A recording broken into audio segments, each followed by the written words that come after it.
Brian Knows is brought to you by Meats of the Round Table Podcast. Listen to your beefy bones, Jamie, John, and myself as we eat the meats and good eats all around Southern Maryland and beyond. Check us out on your favorite podcast platform as well as YouTube. That's at Meats of the Round Table, spelled MEATS.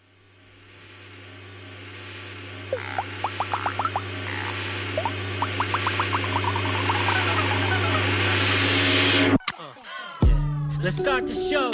It's Ryan Knows. So kick back, relax, and let him guide your soul. Around the windy roads of life to take you high and low. Trials and tribulations and acquaintance you should get to know. So maybe let him in to get a better sense and open up your heart and your mind to find a better friend who's experienced a lot in life and isn't perfect. As he looks for purpose, a deeper meaning as we dreaming in between the circus and beneath the surface. Hi, I'm Brian, and I know Adam. Welcome to Brian Knows, Adam. This is awesome, man. What a better place to have a conversation like this. Right in the man shed. About being nerdy. Right. And it's good weather-wise because it's cold, but it's not ridiculously cold like when we go to film episodes in December. I don't even know what I'm gonna do. Like, I'll probably have Gavin outside with a fire and just kind of like pushing it towards here. Like, yeah. We'll figure out something. Anyway, I'm glad you're here. You've heard me talk about this. You know, I talk about stuff in repetition over and over, and this was an idea that I wanted to do just to be able to get people to know about things that my friends are into, right? Yeah. You know, so this is the funny thing about our relationship, right? Is we have only known each other since like June. Yeah, right? That's right. So it hasn't been very long. But I feel like in that time we've gotten close. We've shared a lot of stories. That's you right. know, some closeness, and I appreciate that. And so we know each other because you are the pastor of my church. Crazy. Right? That's right. Right. The last 6 months. Right. But it's been awesome. It's been That's awesome. right. And I've enjoyed the ride that it's been so far, and the fact that, you know, we've been able to share stuff and, you know, not just about the church, but just that relationship, That's you know, right. that's gotten built. So anyway, so today we're going to talk about what you're into, but before we get into your geekiness, the thing that makes your nerdum about you, right? We're going to eat some food. So Shannon made dinner. So this is What do we got? So those are mashed potatoes. It's not like disguised cauliflower. And these are air fried. I haven't had anything. I mean, Shannon's a good cook, but I'm not sure. These are carrots, right? Right. So, and then these are called barbecue burgers. So the reason that we're eating them tonight is that this recipe is something that her sister would make, and Gavin asked for it. So that's what we're getting. So, That's cool. You're getting into the mashed potatoes. Dude. So we do this thing, and it comes from meats. When we do it, every time we do our first bite, we cheers it. So since you picked mashed potatoes, we have to cheers mashed potatoes, right? So that's on you. All right. So cheers. There we go. There we go. I don't know if she made these or they came out of a box or a bag. There you go. Oh, and then for the next bite, this is in honor of meats. You got to get on that mic while you chew, right? So, right. So you look like a person that definitely doesn't eat and talk at the same time, right? So this is going to make it more fun for you, right? It's so okay. hard for me, dude. It's okay. I'm here to challenge you. When I got stuff that I got to be able to talk through, man, I do not eat till it's over. Gavin was, when we were doing the first episode, Gavin's doing it, and he's like, and I'm like, I don't care. If there's stuff in my mouth, but I'm used to this because we've been doing this for a while. Trying to get me to choke. All right, so this is the barbecue burger. Yeah, get all in that microphone. It's like this. I don't know why people like to hear that, but they like that ASMR, man. I don't understand that because I know I would do that. I would change the channel if I had that shit up on my YouTube, right? Mm-hmm. So I would change that real quick, unless I do like the tapping against like different things, but I don't want to hear someone opening their mouth. And that was the thing. We had people. Yep. We had people from the other podcast be like, we need to see a video. And I'm like, I don't really think that you want to see that, you know, but some people, I guess they like what they like, you know? That's right, man. So you all are getting that now because of that. Okay. All right. All right, so we're talking about what you're into, and yours is gaming, right? But like, Yep. so Gavin talked about online gaming, him getting into Fortnite. Okay. Yours is not, right? No, I've been an online gamer. I grew up in that era. My first system was the N64. Okay. So grew up playing a lot of that. Super Smash Brothers, GoldenEye, a lot of those first games would have been my first console. Then I jumped to the PS2, and now I own a PC, and I'll play that. So Black Ops 6 just came out, and that was what I was doing all weekend with my friends. So from high school. are you strictly, when you're doing online, when you're doing gaming like that, it's only PC? Yeah, I've moved to a PC the last year. Okay. I had an Xbox for a little bit, and I got tired of buying consoles, so I said, let me buy a PC, then I don't have to upgrade it as much. I found out now I just have to upgrade everything in it. Instead of buying a console every 4 years. That's very affordable. You say, now I have to get a graphics card, now I have to get storage, now I need to get lights, all that. So yeah, got that last fall. But no, what I'm into is tabletop RPGs. So we play online with a group of friends. We've been playing now with this particular group for the last 5 years, every Tuesday. Okay, wait. So you say RPG? Yep. Role-playing games? Yep. Right. So this role-playing game that we're talking about is Dungeons and Dragons. Dungeons and Dragons. This is the D&D episode. Got into Dungeons and Dragons during 5e. Would have been 7 years ago now. Wow. And so much so that on my inner arm, I have a dice tattoo now. Okay, that's awesome. Okay, I get it. That's cool. That's cool. Yeah. And, it was funny. I was thinking about this for how I got into it. I was in seminary. We said that I was a pastor. So when I was going to school to be a pastor, I needed to make friends. My wife and I had just gotten married, didn't know anybody, moved to New Jersey. And I had my friend Brett Foote, and he invited me to play this game called Dungeons and Dragons. Said he had a couple of guys that played it. Now, did you know what that was? No. My first question was, but do I have to dress up? Because I thought that was a deal breaker. Did he say yes? No. You go to Party City, and you're going to buy this dragon costume. And the funny thing is, my friend Corey that joined us too a year later, Brett also invited him. That was his first question too, was do I have to dress up? See, he's not a good friend that he didn't lead you the wrong direction with, That was my deal breaker. It was like, I don't think I want to try this if I have to LARP. That's a different, it's a different community, different version of nerdom. So, all right. So you found out there's no dress attire, right? Like certain, well, I mean, you have to wear clothes, but yeah. No, so instead there was a group of guys that we were meeting in this little study late at night. For some reason, we always started playing at 10 p.m. It was a different era then. Okay. I do not play that late now, but we would, day would finish, wives would finish, we would hang out, wives would go to bed, we'd go downstairs, we'd all play this session. Like, how long would it last? Sessions are 3 to 4 hours. Okay. And you had classes in the morning, right? That's right. But I mean, okay, dude, at that point, you're starting at 9 or 10 for your day. It's nothing. Okay. All right. But what was funny is like, man, that was old school. That was the bring out the foldable, grab the expo marker and draw your dots and squares for where you're at on the map. And the rest of it was all imagination, Now, because I'm in a different group, different campaign, and we live all over from DC metro area to Virginia Tech to North Carolina, different places. So we play online. So now you can use maps and you can use images. You can have character art. So what like platform do you guys use to be able to do this online? Roll20 is what it's called. And is that made for D&D? It is. Okay. And then they have D&D Beyond, where you can make character sheets, has all the backgrounds, all the lore, what all the spells are. Okay. And that way it integrates and you just click, you say, all right, I'm going to do this move. So you don't have this in a notebook somewhere? I've started taking notes, but there's a really big Google Doc that has like 39 pages of the last. We've been playing this current campaign I'm in now for 3 years. Okay. This is year 3 of it. All right. So there's like 40 pages of notes. So when you're playing online with friends, like, so you brought your dice. Are you using your dice at home? Or is there like a button you hit and it just like automatically rolls? Well, that's the best part. Yeah, is that I'll buy a different set of dice for a different character just for fun.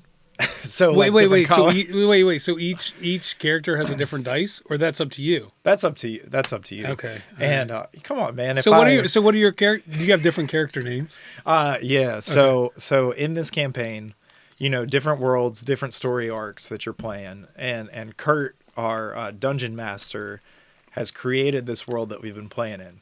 I thought you were saying your name was Kurt. No, you couldn't come up with a better name than Well, Kurt. we're playing a fantasy game. And my name's Kyle. But in this campaign, in this world that Kurt's made, my character's name is Zyrith. He's dragonborn, so he's half dragon, half human, and he was a tough guy, the champion, strong guy in his village, but he came from nothing, doesn't know his parents. His village is behind the times, so they don't really have technology. So everything new that he finds in the world is new for him. Okay. And you have different stat blocks when you play D&D. One of them's intelligence. I always make my characters dumb. It's just more, part of it is I don't have to take notes. That's good. My character's dumb. Okay, all right. Number one, is there a certain hat you wear when you're playing this? Like for each character, do you have character hats? And I don't have hats. You need to. Abby needs to make some for you, right? I do. Tonight I wore my Dimension 20 hat that has a D20 on it, which is a bunch of improv actors that play Dungeons and Dragons. That's got to be awesome. Yeah. Okay. So the name, right? What was the name again? Zyrith. Yeah. Zyrith. Did you come up with that? I used just a fantasy name generator for a Dragonborn and said, yeah, that looks good. Okay. All right. Okay. And then the backstory. You come up with the backstory. Yeah. So this can be whatever you want it to be. That's the fun part of D&D for me, is that imagination and that scope. Yeah. And depending on what table you're playing at, and I say that to talk about whatever group you're in, there's different rules you'll agree on in the world. So the world that we started with was we were going to an adventuring academy. So we could come from a bunch of different backgrounds in the world, but we came to a place to learn how to be adventurers. So there's different classes, professors, stuff like that. And then the whole thing went to crap because there's some overlords in the world that are trying to leverage what we're making. And it's been a long, long thing.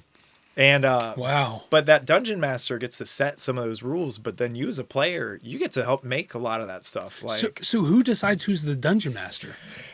A lot of the times we joke in playing D&D that it's whoever wanted to play Dungeons and Dragons and didn't know anybody that played. Okay. So when you start, you get to be the person that has to run it for everybody else. And so during the game, that's when you make up the rules, the laws, or are they considered laws, or what are they? What are they considered? So D&D 5e has rules in a player's handbook. There's a whole hundreds of pages of here's your background, here's the things that you can do according to your class. Helps dictate a lot of that. But at your table, that dungeon master has the final say for, I'll allow that. Yeah, we're stretching that, but that sounds funny as crap. Let's do it. Now, is there times where you get somebody that you think would be good to play and it's just not a good match? Oh, for sure. Or is that the overlords that you're talking about? No, for sure. One of the things that I love about D&D is that it's collaborative by nature, right? This is not a solo adventure. You can't play it alone. You can't just run through and railroad your table. You've got to go on this adventure with these people because you got to make the story make sense for why your character belongs with these other five people. Okay. And the trope is you always meet them in jail or a tavern is how these always start. That's how a lot of good friendships start. Right. Or church. Church. There's just kind of jumps to the other end of it. And but then from there, when you go to make decisions, we've had a moment in our last campaign, same group of guys. This guy for 3 years was planning to betray our whole party. Like his character was going to go rogue, was going to go against. He really thought about this. He did. And how'd you find out? Oh man, I can't remember. There was a huge turn where, there's deities in these worlds, these people that you follow, and there's a huge reveal and turn in a moment in this campaign. And I remember, you feel real emotion. You're like, I'm hurt now. We've been playing this for this long, and you've been keeping this. Did he have a vlog that showed this timeline of this is what they think I'm doing? Yeah, you get done with the session too, and you start talking through, and you're like, wait a minute, that moment, and you can kind of see it. And it's funny because it is world building, over these hours, over these years. All of a sudden, you're telling this big story together. But still, The reason I mention that though is, you know, there has to be rules and respect at the table for it to go well, because people that come in that either they want to be the hero, they want to be a solo person, they want to drive it how they want. If they're not willing to collaborate with what's at the table, it's like, it's just not fun. Okay. And it's like, we do this to have fun. Yeah, and, yeah, I get it. And so if you're not willing to be able to be open, or if you're so focused on the rules that it's like, this is why I'm going to make the strongest character and I'm going to break the game. Like, I hate playing with those people because I'm there for the story. Right. And you know, there's story and role play moments, and then there's combat. And for me, if I had to weigh the two, I like the story element more than just the combat. And let me do these spells, or let me see how strong I could be, or how we could beat the bad guy.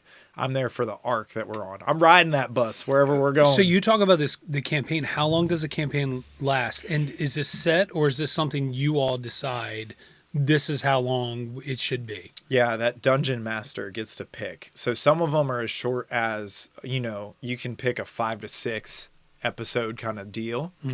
But the ones that I've played in our current group, this is our second campaign. We've been playing for 5 years, and I think we're 2 or 3 years into the second campaign. Oh, so a couple years at a time. Okay. The cool thing was when we went to, we're all scattered around, but when we went to finish the first one, we said, what if we all get together and play for a weekend? And so all of us drove in to a That's common awesome. place. That's cool. Spent the weekend That's and cool. said, hey, let's do this thing right, man. And then you drank a bunch of Surge, right? You brought Surge back. Do you remember Surge? I don't. What? What's It was so. I don't know your age. Is so I'm it 45. pre-Monster? Oh my gosh, yeah. So I remember coming out when I was 18. Right. Wow. So yeah, there's an age difference, but I remember I was so excited where I lived. There was a 7-Eleven nearby. So when I turned 18, that meant I can drive after midnight now. Yeah, right? yeah. Right. So it wasn't about going and buying cigarettes or like Swisher sweets. It was about going to 7-Eleven and buying Surge and 7-Eleven pizza. So yeah, Surge was like Mountain Dew and Sprite together, but it was oh my gosh, yeah. I wish you could get some. That was our in high school, our routine, because we didn't grow up far from here, was go to Wawa, get as many Mountain Dews as you could, Yeah. and whatever if it was a Wawa hoagie, or they didn't do pizzas at the time, but it was like load up on snacks, and that would be the Friday night playing Call of Duty. When I used to work in St. Mary's, I had this thing in the morning, and I'd get home and I would work out, and I had a trainer, and I'm telling him, he's like, and I said, I don't know why I'm not losing weight. And he said, well, you know, what's your diet? I said, I don't eat breakfast. He said, you don't do anything? I said, well, I go to Wawa and I buy this Mountain Dew energy drink, and I drink half of the really tall Mountain Dew and then pour the energy drink in there. Oh, but I don't know why I'm not losing weight, you know, but that was, yeah. 200 milligrams of caffeine to start the day, They had man. you going. Yeah, I get it. I mean, those drinks are what goes. Okay,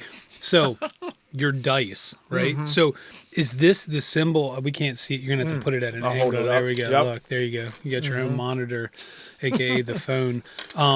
This is this a symbol of Dungeons and Dragons or no? It's just a D20 and a dragon. Okay. But this was, I wanted something for my dice to live in, and then the top is a roll, a place for me to be able to actually roll. Okay, all right. So These are all different. They're all different dice, all different sizes. So hold some up to I the got camera you. so you can see. My current campaign is this red dice for Zyrith, because he's dragonborn. Okay. And he's from the Blood Red clan, and it's sparkly. But so you roll the D20 the most. A lot of the smaller ones are for spell attacks, for damage, or for other things, but your D20 is your staple. Okay. The first set that I ever got was given by my friend Lance, who was the dungeon master of that first campaign. Okay. So that's these purple ones. That was for half stack. He was Wait. I just watch you roll it. Yep. Or like, do you practice that? You do. I don't Does he practice? I bake it so it rolls really well. No, You're so it like in only high school rolls good playing dice. Craps. Okay. Yeah, all right. exactly. But that was for my first ever dungeon master. Gave me my first set of dice, and that was for half stack. He was a short little halfling, so Okay. he's like 3 foot. He was Okay. fat, and he was a bard, so he was always trying to win people over. Okay. And then this one is I bought from, there's another nerd show to waste time on, which is Critical Role. and Okay. they're a bunch of voice actors that play. But I don't know how I've kept up. They're in campaign 3. They're on episode like 110, and these Wow. are like 4 hours at a time to watch. Because they're playing. They're playing every Okay. Thursday. Wow. And if you want to watch them Dedication. play, which means I've watched over 400 hours just on this campaign of these people playing Dungeons and Dragons. You have a good family, and you're a pastor, and That's you do right. 50 million other jobs, but yet you have to, you good for time Dude, you management, gotta here, have- dude. No, that's good. Got to have your fun thing. you know? Hey, I get it. All right, so this is the one that you're using right now. This is your campaign right Yep. now. Okay, all right. Where would I go if I wanted to buy them? I'm sure Amazon has them, but Yep. is there like an official like Dungeons and Dragons website that it's like it's better to buy it right from there? Yeah. The answer is always your local comic book store. So Okay. the same thing, man. Every nerd has their own thing. Like I find Warhammer overwhelming. Okay. When I walk in a comic book store and Warhammer has its own like painted minis, all of its own lore cards. I have no idea how all that works. But comic book shop, man, it's the place for nerds. You can read about it. They've got stuff Okay. to read comics on D&D, but then also to be able to get dice sets. But Charles County doesn't have a lot. Like Third Eye, are they still open? Up in That's Waldorf, right? Yeah, they're still open. Okay. When Walking Dead was popular, right? I'm not saying it's not now, but they had their like Walking Dead commercial. Did you ever see that? No, sorry. I'm sure you can find it on YouTube. And then St. Mary's Leonardtown had one, right? I don't remember what they're called. It might have been like Uncle Larry's House of Comics. Was or it something. downtown? It was. Yeah, it was in the square. I think I think went in it's there there looking anymore. at some Funkos. Okay, so they're hard to find, right? Yeah, that's right. Okay, all right. Yeah, there's one shop. It's a vape shop in La Plata that They on sell D&D stuff. they do. So you walk in the front and it's all vape. But if you're in the drive-through line for Dunkin' Donuts, in La Yeah, Plata, I know what you're talking and you about. look to the left. Is it Grit Roll? It says Crit Roll Crit Gaming. Roll. Okay, yes, but yes, you yes, have yes. to go through the vape Through the shop. vape shop, And in the okay. back, there's D&D tables and there's a bunch of Warhammer stuff. Okay, Which, all like right. I said, I have no idea how that works. Okay, all right, all right. I know we're gonna have somebody on here that plays WoW. Oh yeah. Yep. So like I know none of this, so this is good for me. So I'm learning a little bit. Here's my problem when it comes to games, right? So my time when I was growing up, I remember when Atari came out. Yep. And I remember my grandma getting that, and all I'd like to do was chew on the joystick, right? And it would make my grandfather mad, right? Yep. So, and we had this ET game, I could never figure it out. And then when we all got good grades, we got a Super Nintendo, and that was when they had track and field, and you learned on track and field Yeah. that you could just go to the thing and run like a Jaguar, right? I never got into it, but my thing was I did Magic, okay? I don't like board games. Yep. And the reason why is that we would play Parcheesi. This is what my mom thought was fun, okay? And every time we play, she would win. And every time she would win, she would get in my face and say, I won, you lost. That's what my toddler says. Right, yeah, not a woman in her 40s. Unfortunately, that's why I won't play games. So when Gavin thinks he's funny, he's like, you want to play Parcheesi, Dad? I'm like, you can go out of the room. Bro. Yeah. So it's hard for me to see, like I think of board games, and honestly, like when I think of D&D, that's where I go. But when I see this, it's a whole nother thing. Now, I played something in high school one night, and I kind of thought it was the same, but it was role playing. Now, this was on VHS. It could have been on Betamax, but there was a wizard you watched, okay? And this wizard would walk you through these things. And I played it with a bunch of guys that were actors at Port Tobacco Players. And I knew one of them, like one of them was a magician. I didn't know the rest of them. And one had a wizard costume on. And I'm like, what is going on? I had the most fun of my life. This thing, doing a role-playing game was incredible. And like you were waiting to see, like you would pause or fast forward to a certain section. So I get the whole role-playing. So mixing the role-playing with it being it's not considered a board game, right? No, they really talk about tabletops, like they call it tabletop RPGs as its own class of game, because it's really all it requires is dice. And then it's really funny because then all of a sudden a game that is like, oh yeah, get a $5 dice set. Then I'm like, oh, but I need the comics. But yeah, I also want to get the shirts. Yeah, I also want to get the merch, and it keeps going. Or I get that. I get that. the handbooks, and then you Okay. start owning these things. And some of it is just, it becomes, okay, this is how I read. This is my fantasy. This is how it gives my brain free space to play. So is that the reason you keep doing it now? Is because like this is the time for you to check out from other stuff, which we all need. That men need that, women need it. We all have to have that one thing, that one passion that's set aside from everyday stuff, you know. And I think that's our time that we kind of rest our mind, you know, the regular mind we're using, and now this allows for this other side to come out.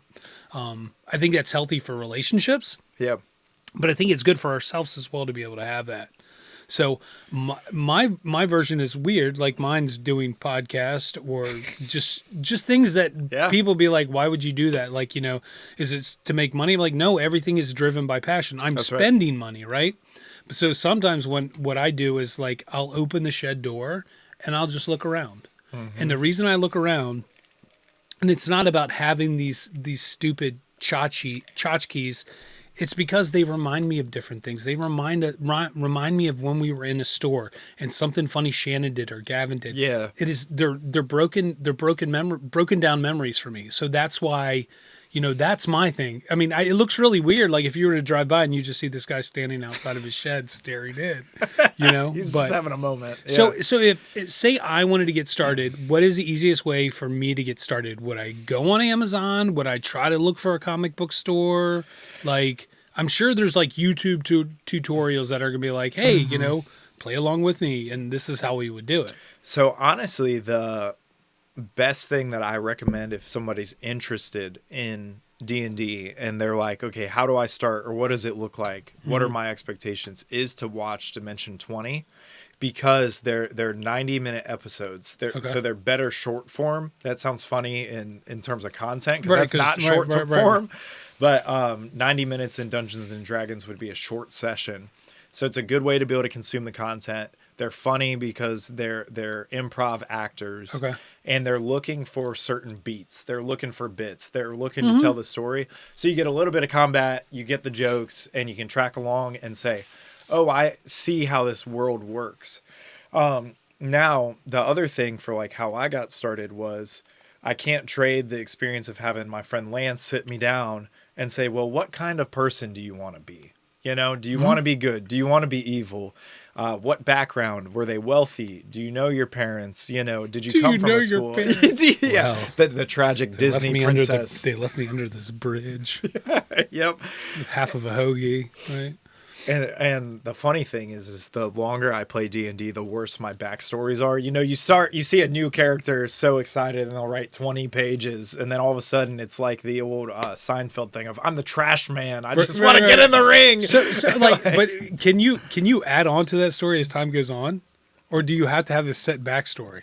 No, the cool thing is that playing at a table or in a campaign, you're co-creating, you know. Okay. So I'll make, for my backstory with Zyrith right now, I knew there was another character, there was another guy that we played the last campaign in, and then in the last campaign for 3 years, all we did was fight. And that was because my second session with him, I joined a campaign that was already moving. And in my second session, I killed his dad on accident. And I felt so bad. That's on you, man. Yeah. So for the next 2 to 3 years, father. So for the next 2 to 3 years, that was So, like, how do I make amends? Right. Yeah. Now, where does this relationship stand now? Is it good? It's good. Okay, So good. and we always knew, like, you leave these things at the table, you know, you can't make it personal. But so in this next campaign, I was like, we need to be brothers because I want us to be friends. Right, in and this you campaign. push that, right? Yes. You're like, I was like, I don't want to spend. right, so if I time kill doing somebody, this. that's my dad too. Yeah. And so we started there. So we knew we were going to come from the same village. And then we asked, well, what would that village be like? How did we get dropped off there? What's our background going to the school? And we agreed on that and the deity that we were following at the time. So the big dragon from days of old. And what does that mean for how we interact with the rest of the world? But that was kind of it. And then you get these snapshot moments in these long stories where all of a sudden you go to your character's hometown and you're like, it's my time to shine. But I don't know what's in it. You know, my dungeon master has made all the other non-player characters, the NPCs. Okay. They've made the taverns. They've made the local watering holes, the town square. How do people do government and fight about things? So you kind of walk in discovering, and it's all surprises, and you'll ask them and be like, should I know this person or no? And then you can kind of negotiate of, is this something that my character is familiar with, or is this all new? And you get to make it together. Okay. And that's the fun part, is like, oh, this is the highlight for my character's backstory. But then there's sometimes that your DM just rips your heart out and takes something for your backstory and says, oh, I can use this to hurt you. Wow. It all depends on how their day was. Yeah, right? That's right. Right. And so you start the conversation before you play. How was work today? Exactly. Bad? Yeah. I gotta go. We're gonna play next week, right? Yeah, exactly. Has there been anything crazy that's happened like when you were playing? So the big reveal for my character last campaign, his name was Spout. He was a water ganassi, so he's half water, half man. And water ganassi. Okay, yep. All right. And sounds like he's like partly in the mob, but so he had come from. I said that he was following. He was leaving a follower of Cord, which my DM turned into a cult, and so. When we went back to the village, I was so excited to see everybody, and then they were all demons instead. And so this big turn was like, oh, I'm glad to be part of my old temple, and let's explore all of this. And then it was like the big twist toward the big bad that we're fighting in it. And I remember I was like, that hurt. I didn't know that this was in my backstory, but you kind of find this out live. I wonder how much of this was inspired by Buffy the Vampire Slayer. Possibly a lot. The thing is right, there's only so many tropes and so many narratives when you go to play nerd things, you know? That's so okay. all of it plays together. That's all right. That's all right. All right, cool. All right, well, I mean, this is a good introduction. I feel like I've learned a lot. I'm going to have to watch the episode again and again. Maybe if I watch it on different phones, that'll give it more views. So that way I understand it. Okay. All right. So I know this has been awkward for you eating. You ate more than me. Mm-hmm. I'm impressed, right? So like that burger was really good. Right. So it's a barbecue burger.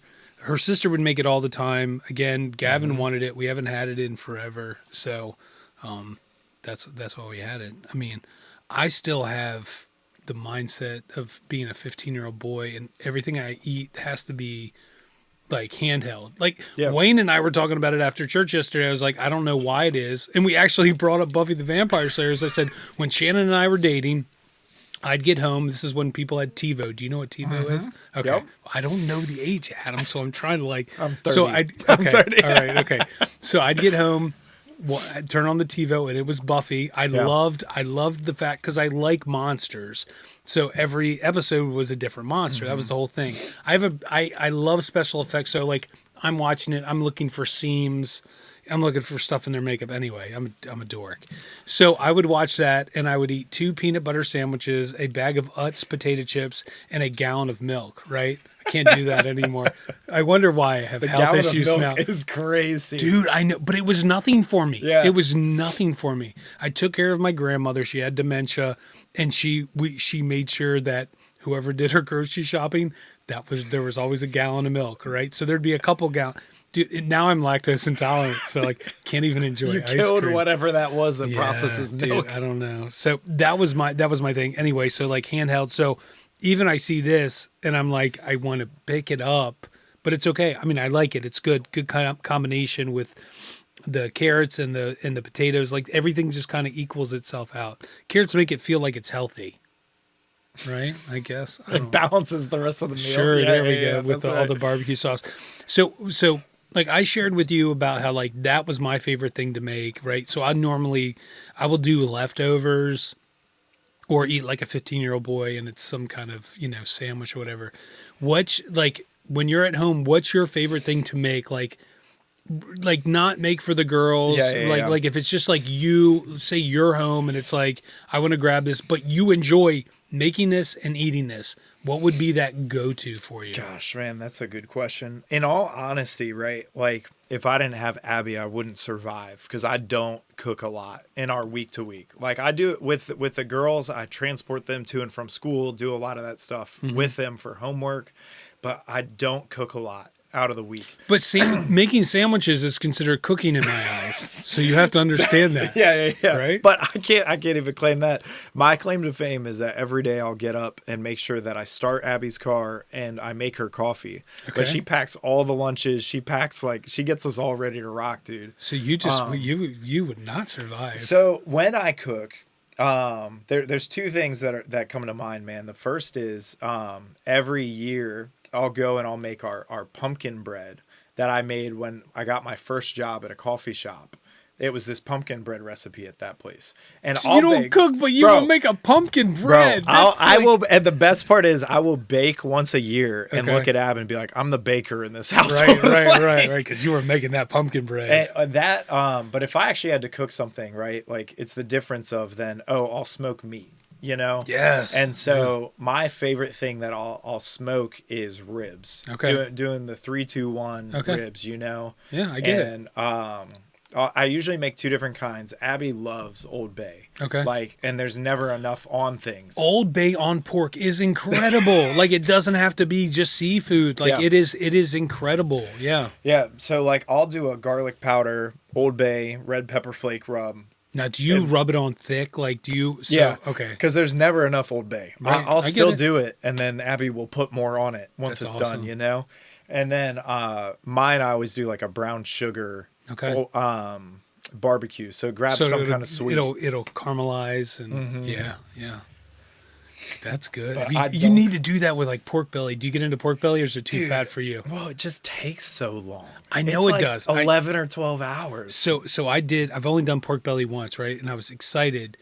And for some reason, like, I love fatty, or at least I thought I did. And I went to eat it, and the thought of all that fat, like, I didn't trim nothing. I trimmed nothing. The thought of all that fat really bothered me. Yeah. So I went around, gave it to my friends on the island. They loved it. They swore it was incredible. Like, I took pride in the rub. It?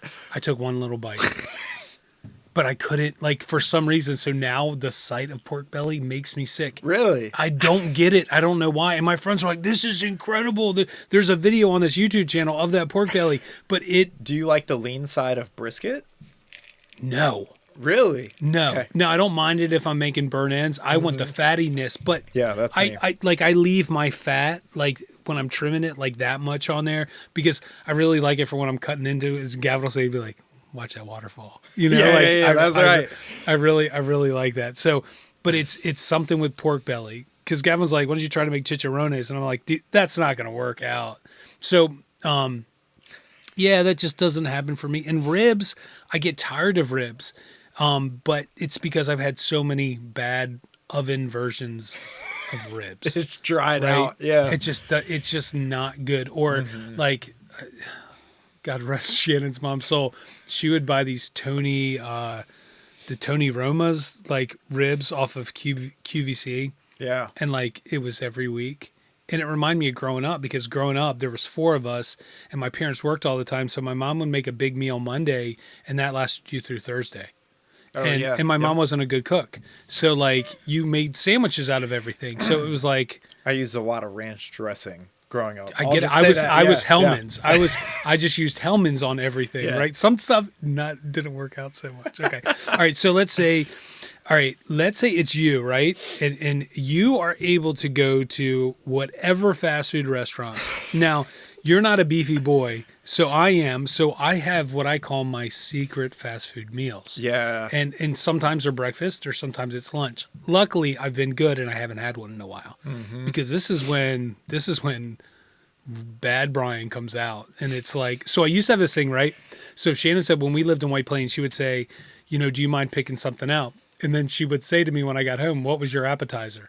So it was a pre-meal that I ate in the car on the way to the And home. she knew? Right. So if I got a Big Mac meal from McDonald's, she knew that I had 2 cheeseburgers on the way to the house, possibly a small fry. Like ridiculous. Yeah. I was bigger. Like I was around 340 then. Hey, Okay. man, that's when McDonald's was still like $1 a thing, though. Yeah, that'd be dude, like it's $30 right now. You're getting a French fry for $5.79, and you get 3 fries. So if you stop by any fast food place, Yep. what fast food place would it be? Yep. Like, what would it be? So honestly, like comfort food, had a bad day, long day, is fast food fried chicken, like every time. And Okay. that is one of the biggest debates that I'll have is the tier list of, fast food fried chicken. Okay. But I love the fried chicken sandwich, and we'll try it anywhere. Okay, but what's the spot? I mean, like I will go to Popeyes Yes. if there's not more than one car in the drive-thru. so typically the La Plata one's not bad. If there's more than one car, Okay, it will all right, take okay. an hour Waldorf, at that one. Waldorf Popeyes by close to Lowe's. Yeah. That's always a horrible line. But the Yeah. one in La Plata, you can get in pretty quick because, and that is a crunchy one. Now, are you a pickle and chicken guy? I am. Wow. Yeah. I can't get it. And, I don't get into it. But I don't do a lot of like spicy sauces on Okay. stuff. And Okay. honestly, look, I have been on a Cane's kick lately. And some people think it's the most unseasoned Gavin chicken. loves Cane's too. So okay. So are you doing the cane sauce? Yeah, but Okay. but my complaint on Cane's is that I swear those fries are just out of a freezer section bag. Anytime I see crinkle cut fries, I Okay, just assume okay, I get it. that they're I get not it. made. I get it. I'm a shoestring fry guy, so that's Yeah, why yeah, like yeah. if we pick anywhere fast food, I want to make sure it ends at McDonald's with fries. But that's just because that's just what I like. All right. Mm-hmm. So you would pick Popeyes or would you go to Cane's? But Cane's doesn't have a chicken sandwich, do they? Well, the way, yeah, that's also true. But the other thing is that Popeyes is on the way home, man. So that's the deal breaker. It's Right, right so on the wait, side of so their home on you're- the drive you're not home. going to I'm not KFC. going to Cane's. No, but what about KFC? KFC is good too, man. Okay. All right. But no, we've thought about a lot of it's nostalgia for me, man. get it. Bojangles has a special place in my heart. Yeah. Because when I used to go visit Abby when we were dating in college, she was in school in North Carolina. So Okay. we would fly down and I'd be able to get Bo-Berry biscuits and be able to get Yes. fried chicken on a Sunday morning. And it was sweet. My friend Arnita, her son used to work at a Bojangles, and she said she loved it when he came home because he smelled like biscuits every time. And I'm like, that is wonderful. Now I remember when I worked at Ruby Tuesdays, I had what I called my Ruby Tuesday shoes, and I had to leave them in my car because if I went inside, my shoes smelled like Ruby Tuesdays. So biscuit smell would be ever. Okay, all right. So one last thing, and we're gonna end it. Okay, so I want you to give one great idea. Now, keep in mind, you don't have to know how to make this work. Yep. So Gavin's one great idea was he wished that he could go up to this machine and it would brush his teeth for him. Okay. So what would be and I'm sure I didn't give you any warning. That's what would be hilarious. your one great idea for today? No, remember, doesn't matter how you would get it accomplished because maybe someone that's watching will figure it out and say, Adam, I figured this out. No, dude, if there was anything, I'll put it in D&D world. I had this conversation today. I don't want virtual reality. Virtual reality freaks me out. Okay. My body responds like it's too real, so I don't enjoy it. I want to be able to play tabletop RPGs where you can pull the landscape out in front of you, like Okay. hologram style, Okay, Okay.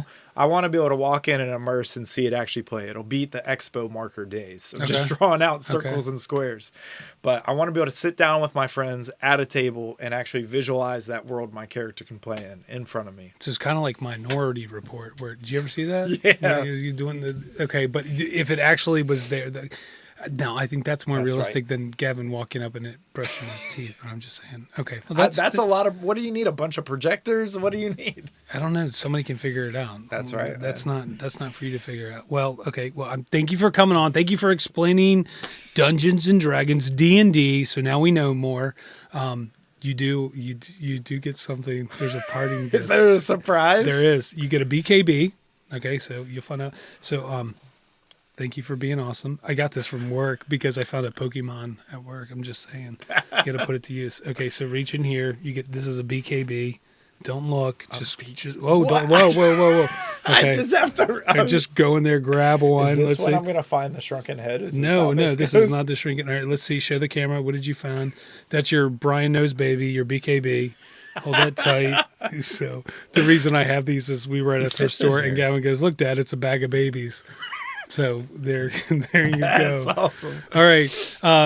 Thank you guys for watching. Thank you for listening. Don't forget to rate and review it. Give it 5 stars. If you can give it more, then give it less. Tell somebody about it that doesn't know about it, or just annoy them as much as I do at work, and to my friends that are tired of hearing about it, and they remind me that you've already told me about that, Brian. Don't forget to subscribe. That way you are notified of any new episodes and to see if there's any more Meats of the Roundtable episodes that come out. And check out, there'll be a comment in there on the online store. There is a Brian Knows t-shirt that no one will buy. So thank you for coming on, Adam. No, nobody wants this face. It's that image that's right over there. You can't see it. All right. Thank you for coming on, buddy. Thanks I appreciate it. me. All right. That's Brian Knows. Brian knows, yeah, Brian knows. Good food, good ideas, that's how it goes. Hey, Adam. Yep. Thanks for coming on. We're talking